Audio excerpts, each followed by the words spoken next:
The way we develop software has changed.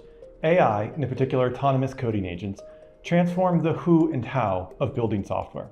It's why I'm excited to announce that today, Coder closed a $90 million Series C. Coder is the company underpinning AI development infrastructure. KKR saw that early. It's why they led this round. As a customer, now partner, we are working with their growth equity team to drive this transformation. They're joined by another longtime customer, QRT, and capital partner, Uncork. It's an exciting time to be pioneering this space.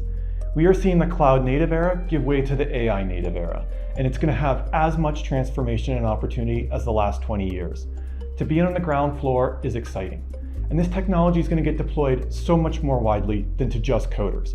We see workflows for data scientists, for finance, for legal, for HR. Anywhere where you have an idea and need to build software, you can use agents and Coder to make that work. We're excited for this moment and we encourage you to join us.